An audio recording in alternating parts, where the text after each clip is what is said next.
Hey folks, how have you been? I decided to make a content like this as well. I like to create some contents of vlog because I can practice editing stuff.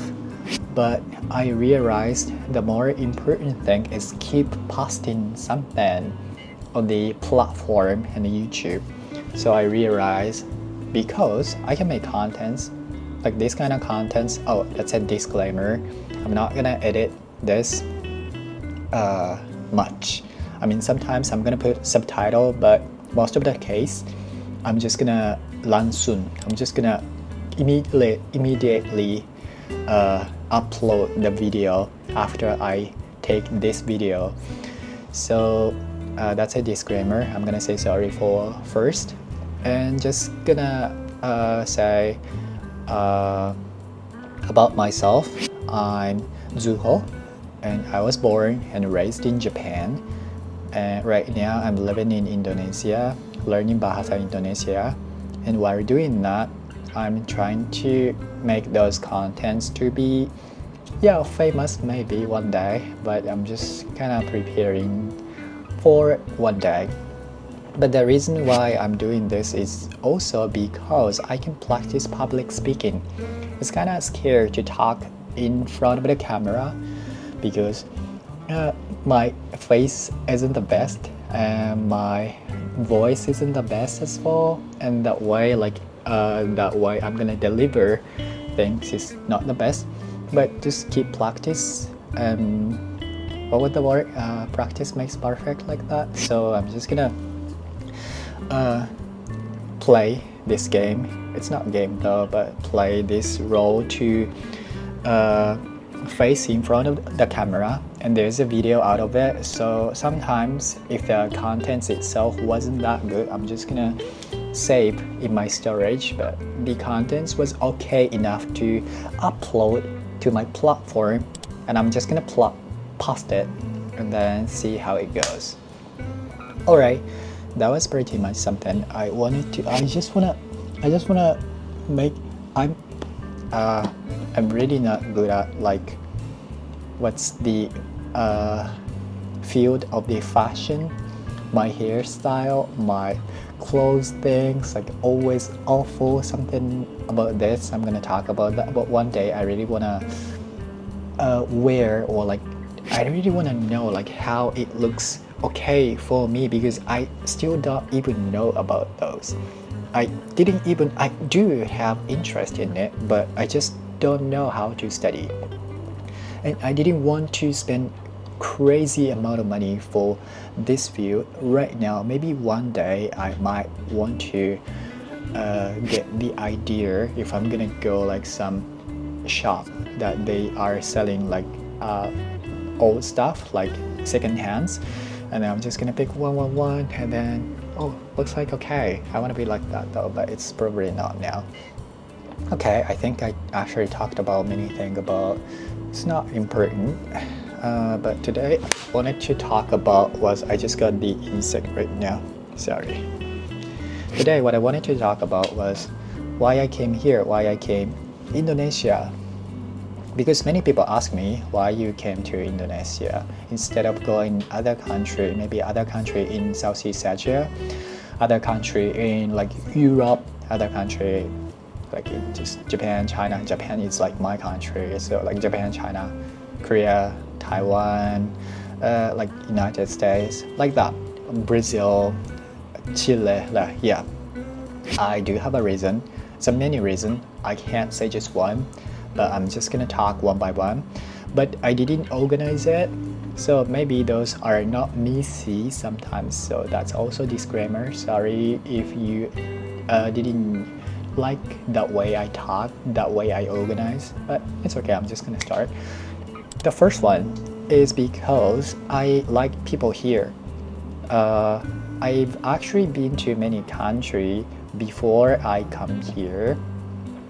When I was uni student, I studied this journey. It's language learning journey. And first time I visited to was the Philippines, just for studying bahasa English language. English language sounds weird. It's just English.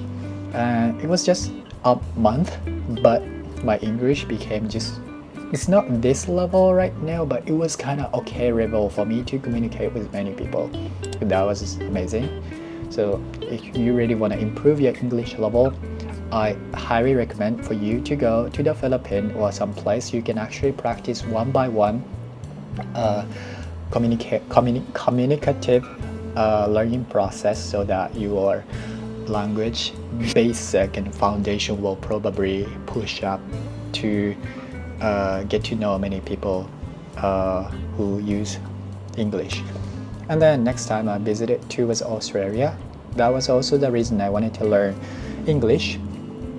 And then it was 3 months, but that was kind of just as an experience, that was okay. At that time I was 19 years old. It was 10 years ago, oh my gosh. And then but it was a little bit pricey. It's not pricey than right now, because now it's crazy. Japanese yen is like almost collapsed. It's so bad, but it was still okay. But my English became better than it used to be, so it was kind of successful, and I made many friends there too. And I could feel like how Europe style, like Australia is not Europe though, but Europe style of feeling, because I was in the Melbourne. And then next time it was the United States. I feel like this is kind of out of topic. That reason why I that was the reason why I visited Indonesia. That was because I visited many countries, and then like China, Korea later on as well. And I kind of liked learning language, and also every place I visited, I met people from Indonesia, and they were pretty nice to me, and they have like some spirit to express their feeling well, and they are really good at expressing their facial expression. And yeah, so that's something that I wanted to learn, like what made those people to behave like this, what made those people this happy. It's like without drinking alcohol. Yeah, so that's something I wanted to see, I wanted to know by visiting here by myself. That was first reason. And then second reason is gonna be because of the economy here and population perspective as well. So there's so many people here, and country itself is really huge, probably like 4th or 5th, right? It's really big. Population is also like going up right now. And economy perspective as well, is there's really nice application is coming from this country, like Gojek or Tokopedia. Maybe there's kind of situation like Gojek and Grab is gonna Grab wanna buy Gojek or something like that. But yeah, still I feel like this country is, as a country, it's really interesting. It's better to know visiting here to meet people, and then I can get to know like how those people are, like who they are, and also like how they think here. Yeah, that was the second reason. The third reason was when I learn bahasa, when I learn language, something that's really important is the difficulty of the language itself. And I realized bahasa Indonesia itself is it's also alphabetical, so I can use alphabet to read the words and sentences. And the other thing is the language itself. They said it's kind of easy. Like ternyata it wasn't actually that easy, but it's probably better than some language from really different from my language, which is in Japanese. And that was kind of true. So yeah, pretty much those three are something that I really wanted to learn bahasa Indonesia, and also I wanted to come here. Yep, pretty much that was something I wanted to talk about today. And yeah, that was pretty much less than 10 minutes, like because I actually see the time here. All right, so have a good day. See you next time.